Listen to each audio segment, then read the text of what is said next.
여의도 맨션 구독자 여러분 안녕하십니까, 박종호입니다. 형님, 아무리 개인 채널이지만 머리가 좀 많이 트셨는데. 많이 떴어? 내 앞만 보고 있는데 멀쩡한데 아픈. 내가 사실 네. 어제 밤늦게 네. 또 보고서 하나를 마무리 쳤거든.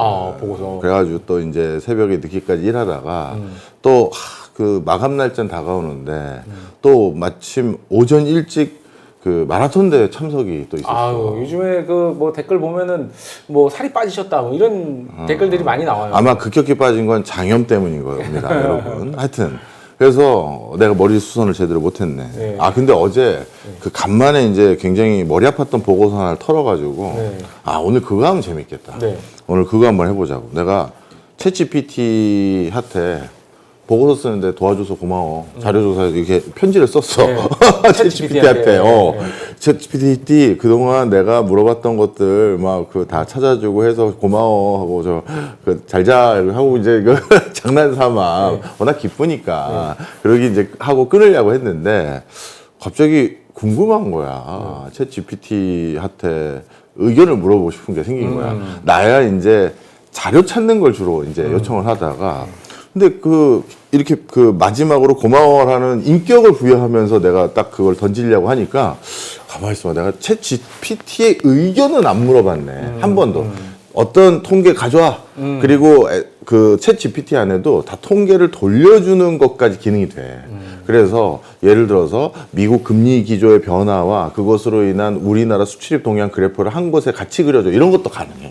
그러다 보니까 늘 어떤 요구를, 팩트를 가져오라고 요구를 했지, 걔의 의견을 물어본 적이 없거든. 그렇죠. 근데 딱 마지막 편지를 쓰면서 내가 궁금해서 챗GPT한테 우리 부동산 세미나 하잖아.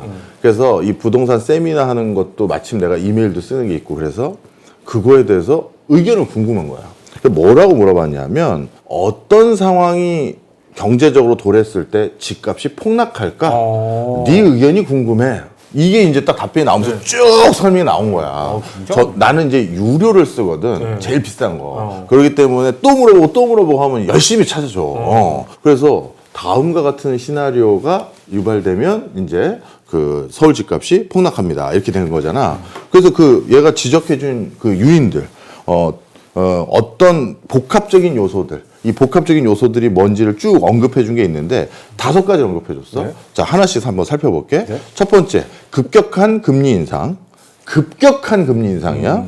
두 번째, 대규모 공급 폭탄. 그 다음에 세 번째, 경제적 불황. 그 다음에 네 번째, 부동산 신용 경색. 다섯 번째, 부동산 규제야. 이것들이 이제 그 챗 GPT가 서울시 집값 폭락이 일어날 수 있는 복합적 요소들로 지적한 것들이야. 네네. 자, 그러면 하나씩 살펴보자고. 네. 일단 급격한 금리 인상. 우리나라에서 최근 20년 동안 가장 급격한 금리 인상이 일어났던 때가 2번 있어. 네. 그래서 첫 번째가 언제냐면 2021년 8월부터 2024년 10월 달이야.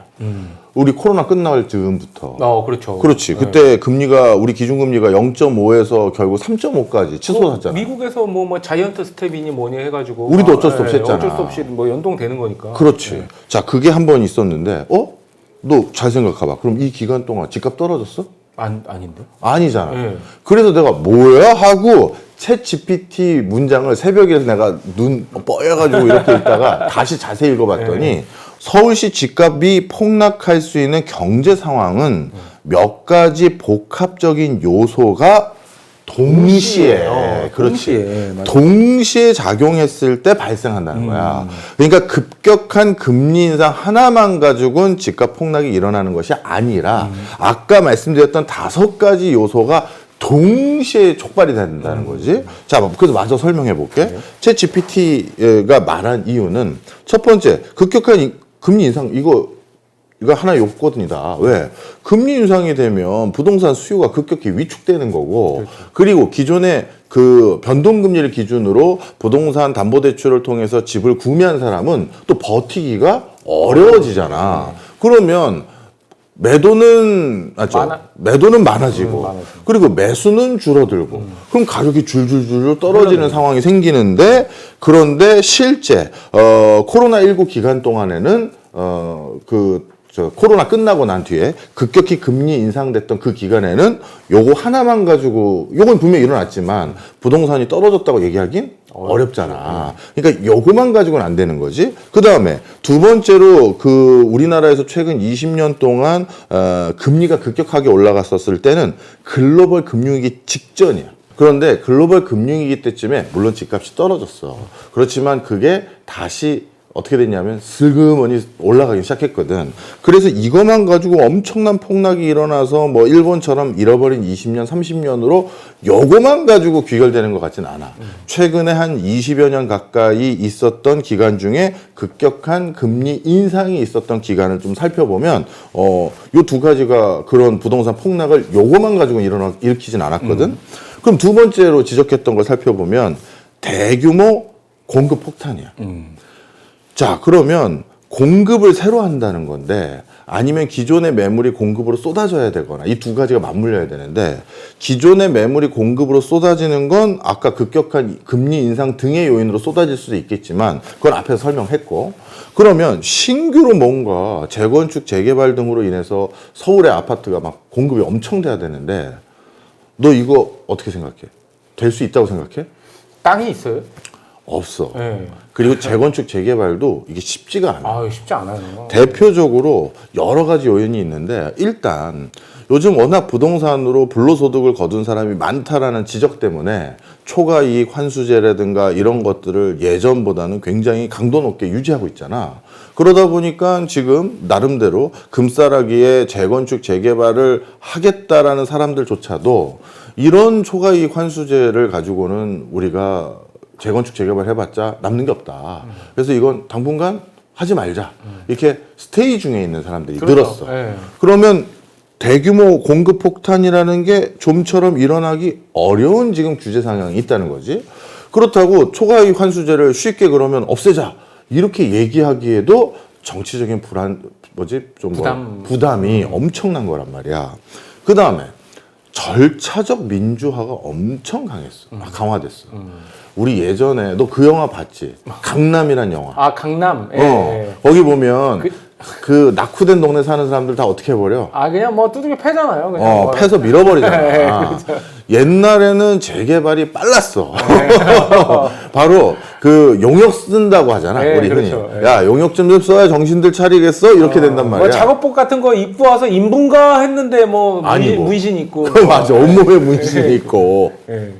그런데 요즘은 그게 아니라 이 절차적 민주화가 굉장히 강화됐어. 그러니까 그런 식으로 고압적으로 건설회사가 빨리 돈 벌겠다고 밀어붙여 이게 안 되고 물론 이게 또 절차적 민주화가 너무 세지다 보니까 도저히 재건축 재개발이 제대로 되는 게 하나도 진전되는 게 없다. 이 소리가 나와서 약간 빨라진 게 뭐 신통기획이 이때라더니 뭐 요번에 또 재개발이나 재건축 관련한 법규가 좀 바뀐 것들이 있긴 하나 그래도 10수년 이상씩 걸리고 20년 이상씩 걸릴 거다라는 게 지금 업계의 중론이야.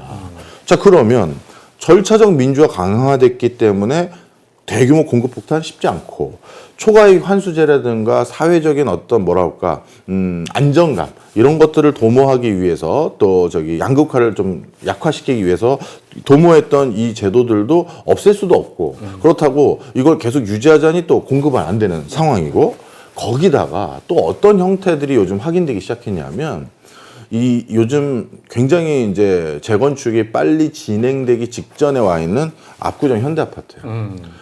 압구정 현대아파트는 우리나라에서 만약에 재건축이 마무리가 되면 가장 상징적인 물건이 될 거잖아. 그렇죠.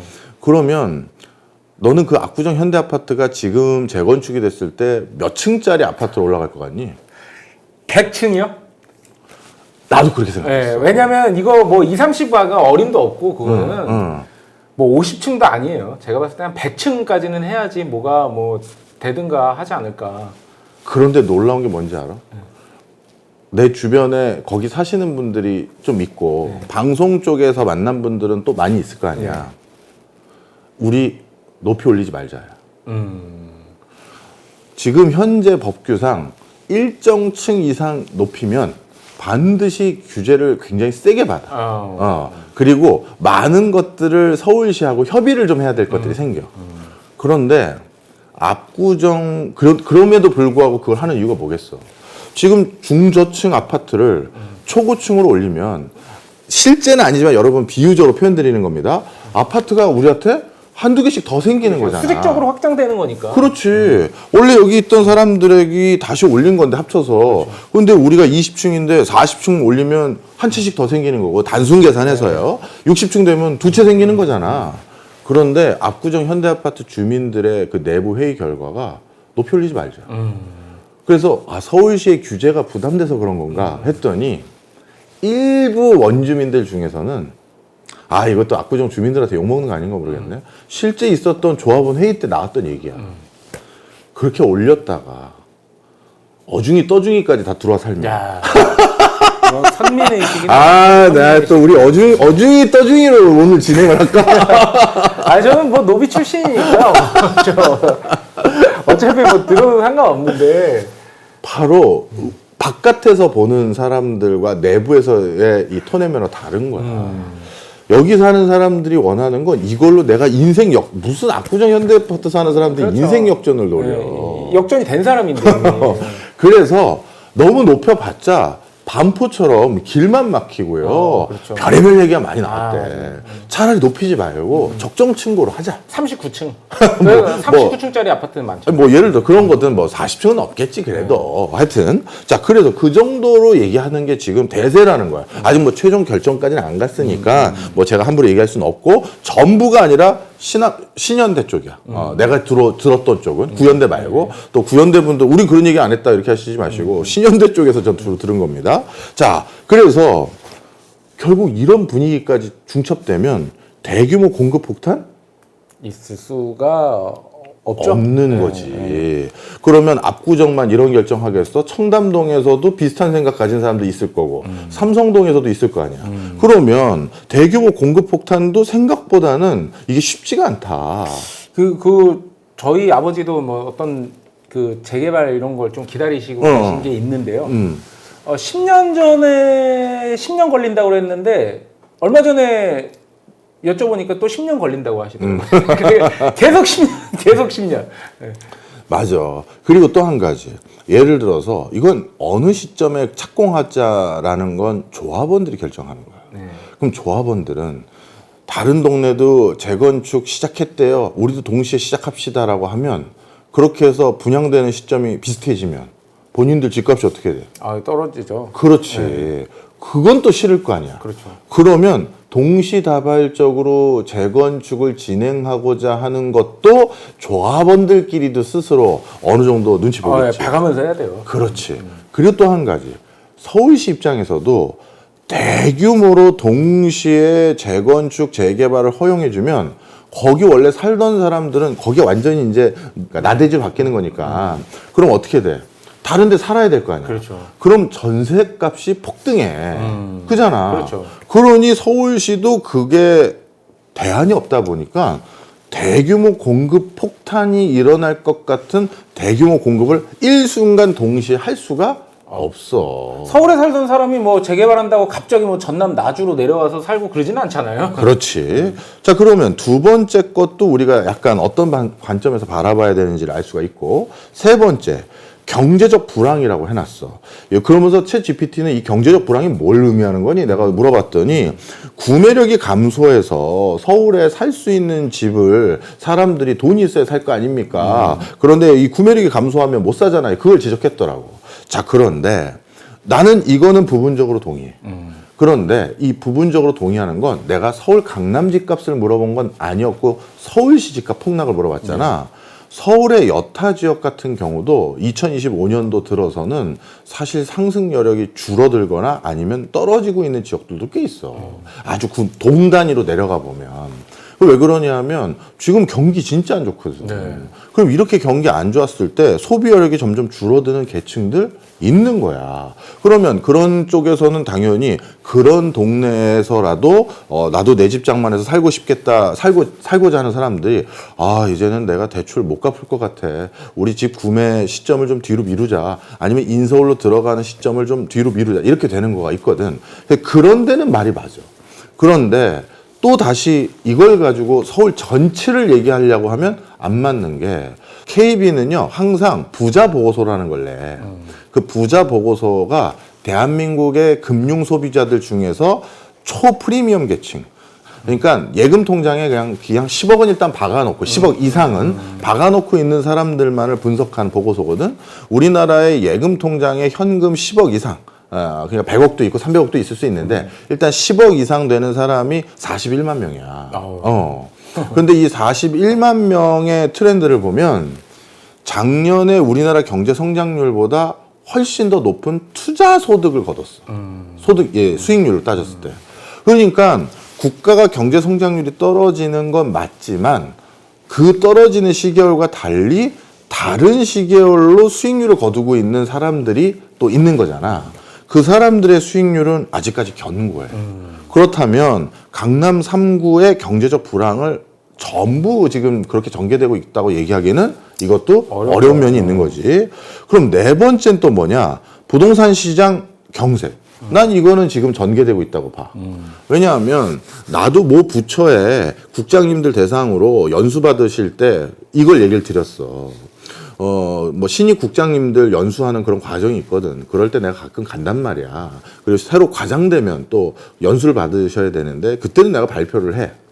그래서 경제가 이렇게 돌아가고 있습니다. 이렇게 하러 뭐 진천이나 과천이나 이런 데 가요. 그러면 거기 연수 받는 분들께 딱 얘기를 드려. 한국 경제 지금 왜 이렇게 내수가 어려운 겁니까? 하면 통계적으로 진짜 명확하게 건설 섹터가 어려운 건 사실입니다. 다른 데는 좋다는 게 아니라 버티고 있는데 건설은 진짜 고꾸라지고 있습니다. 얘기를 드려. 그러면 건설회사에 종사하는 사람들은 대한민국 국민 아닌 건 아니잖아. 그렇죠. 그럼 그분들도 케어를 해야 되고 또 건설은 특히 고용 친화적인 산업이라고. 일용직 근로자들. 그렇죠. 그러다 보니까 이분들의 일자리도 맞물려 있는 거고 또 서민들이 어느 중소건설사가 집 지어준다고 해서 거기 계약금 내고 다 기다리고 있는데 그 풍지박산 내면 그 사람들은 또 무슨 죄야.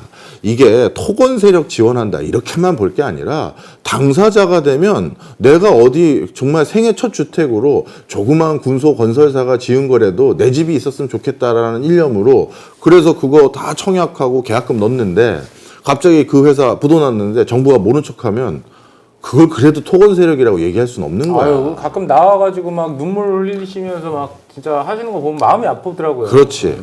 그렇다고 도덕적 해이 일으키면서 뭐 집값 상승만 유발하는 건설회사들을 전부 다 돕자. 이렇게까지는 나도 얘기 안 하겠지만 무조건 또 무시할 수도 없고 이게 하여튼 어려운 문제라는 거야. 자, 그런데 최근은 너무 어려워진 건 사실이야. 그래서 자, 문제는 건설 쪽에 있습니다. 내수 경제 어려운 상황이요. 하고 딱 제시하면 이 관료분들의 표정이 뭔지 알아? 얼어붙어. 진단을 해드렸잖아. 네. 그럼 처방이 뭐야? 건설업 살려야 되잖아. 네. 근데 건설업을 살리면 또 또? 얘기가 나오니까 무슨 얘기가? 뭐 또 집값 상승을 유발할 수가 있는 거잖아. 건설업을 살린다는 건 건설 경기를 좋게 만든다는 건데 이건 집값과 직접적으로 연관되는 거니까.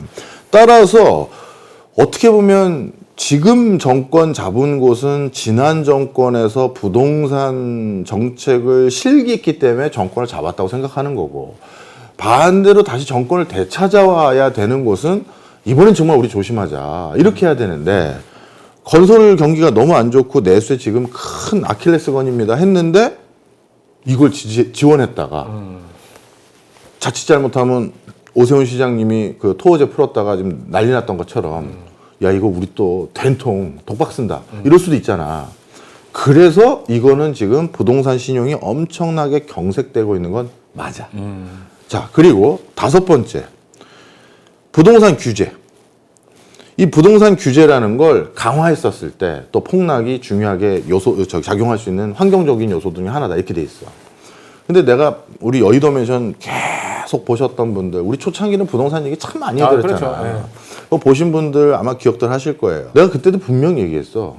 자가 보유율이 60%가 넘어간 국가에서는 큰 선거가 있을 때마다 기존 집값 떨어뜨려서 집값 안정 도모해 드리겠습니다. 절대 공약 안 나온다고 얘기했잖아. 네. 영국 예를 들으셨던 영국뿐만 아니라 영국을 제일 먼저 얘기했어. 맞아요. 정확하게 기억하는 거야. 그래서 영국부터 시작을 해서 조사를 쭉 다 해봤더니 그렇더라. 그런데 그건 당연한 거죠. 어느 정치가가 집 가진 사람이 비중이 더 많은데 가구 기준으로 그런데 그 집값을 반토막을 내서 서민들이 집 사기 편하게 해주겠다는 얘기를 하면서 어떻게 당선이 되겠어? 떨어진 집값도 올려주겠다라고 해야 당선이 될 수 있는 거지. 그래서 그런지 이번에도 어느 정당도 저렇게 비싼 강남 아파트 어떻게 가격을 반토막을 낼지 반의 반토막을 낼지 3분의 1 정도는 다시 낮출지는 얘기가 없어. 그지? 예. 오히려 중과세 때린다는 것도 아무 정당에서도 얘기가 없고 그냥 아무 발언이 없어. 자, 그래서 이게 어쩔 수 없는 거야. 정치가들 내가 정치를 해도 그럴 것 같아. 아니 그리고 우리 뭐 댓글에도 그런 댓글이 달린 적이 있어요. 아니 강남 집값이 왜 떨어져야 되냐? 뭐 그런 사람도 있고 네. 아니 또 너무 오른 것도 또 걱정하는 사람이 있으니까 네. 자 그러면 정리를 해보자고. 챗 GPT의 말이 옳다라는 게 아니라 우리가 통상적으로 이게 예측할 수 있는 폭락의 중요 요소들이잖아. 네. 근데 챗 GPT는 이게 동시에 동시에 작용해야 폭락을 한다고 하는데 이 5개가 동시에 작용하긴 정말 어려워. 네. 불가능하다라고 저는 생각하지 않습니다. 왜냐하면 제 경제관은요 항상 불가능한 일들도 간간히 일어났어요. 우리나라 IMF 외환위기도 그랬었고 이 코로나19 같은 것도 나 처음 봤고 항상 뭔가 황당한 일들이 일어나요. 하지만 정말 그 확률은 낮은 거라는 거 정도는 얘기를 할 수가 있겠지. 불가능이 아니라 그렇죠. 상당히 낮을 거다. 자, 그래서 저는 이런 상황 속에서 이번 부동산 세미나도 우리가 뭐 집값에 대해서 너무 뭐 이렇게 내가 투자해서 이제 뭐 큰 돈을 벌 그런 세상도 갔어. 나는 집에 투자해서 뭐 이제 뭐 엄청난 떼돈을 벌던 1970년대, 80년대, 그 시장 다 끝났고 이제는 제가 죽기 전까지 여긴 내 집이야. 내가 여기서 무슨 짓을 하든 나한테 신경 쓰지 마. 이렇게 안락한 보금자리를 갖고 싶은 분이 있는데 그런데 나중에 사면 좀 더 싸게 살까요? 라고 했었을 때 그런 그 관점을 가진 분도 계실 수 있잖아. 그런 분들에겐 꼭 나중에 사면 싸다라고 얘기할 수 있는지 없는지를 오늘 얘기해드리고 싶었던 거고 그리고 꼭 모든 사람이 집을 사야 된다는 건 아니야. 그런데 살지 말지 고민된다라고 하면 들어보고 그 다음에 저는 역시 안 사기로 결정했습니다. 저는 워라밸, 웰빙 이걸 하기 위해서 지금 있는 돈을 우리 와이프랑 아니면 우리 아이들하고 재밌게 지내는 데 쓰겠습니다. 그럼 그렇게 하면 되는 거야. 그래서 왜냐면 내가 이럴 줄 알았으면 그때 그거 안 했거든요. 우리 인생이 가끔 그럴 때가 많잖아. 그렇죠. 그런 과오는 이제 더 이상 하지 말자. 그리고 정부가 집값 안정화 시켜준다고 얘기했던 정부가 역대 몇 개야 지금. 뭐 좌우 다잖아 지금. 그렇죠. 그래서 정부 말만 믿고 저는 뭐 기다려 보려고. 그러면 비트코인은 왜 올라? 자. 지금까지 나온 걸로 봤을 때는 그냥 반대로 하면 돈 벌더라고요. 반대로 하면. 또 그렇게까지 또. 뭐 극단적으로 말씀드렸는지는 모르겠지만 어쨌든 그렇습니다. 하여튼 그래서 이번 부동산 세미나 아마 이 뒤에 나가거나 할 텐데요. 많이들 관심 가져주셨으면 좋겠습니다.